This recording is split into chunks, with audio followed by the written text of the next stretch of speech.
গতকাল দুপুর 12:30টার সময় হামসাফার এক্সপ্রেসে চাপার কথা, সেই জায়গায় দুপুর 1:10-এ হামসাফার এক্সপ্রেসে চেপেছি, তারপর ছেড়েছিল। নামার কথা ছিল বিকেল 3:30, এখন বাজছে 9টা। তো 9টার সময় ট্রেন আছে। এখন আমি অটোতে আছি, অটো করে এখন আমি ছেলের কাছে যাচ্ছি। প্রায় 5.5 ঘন্টা ট্রেন লেট।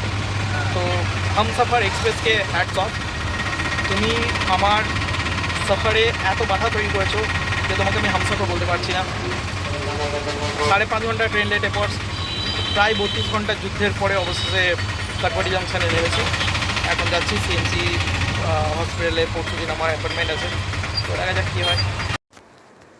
হোটেলে চলে এসেছি, আর এই ঠিক উল্টো দিকে সিএমসি। আর তার থেকে জাস্ট হাঁটা পথে হয়তো 7-8 মিনিট হবে, 5-7 মিনিট হবে। এইখানে সাইডে আছি।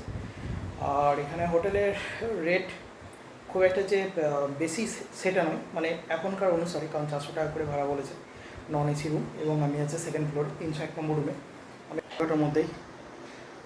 আর এই হচ্ছে টিভি, এন্ট্রান্স, আর এই হচ্ছে ছোট্ট একটা বাথরুম। এই বাথরুমে যথেষ্ট এটাই।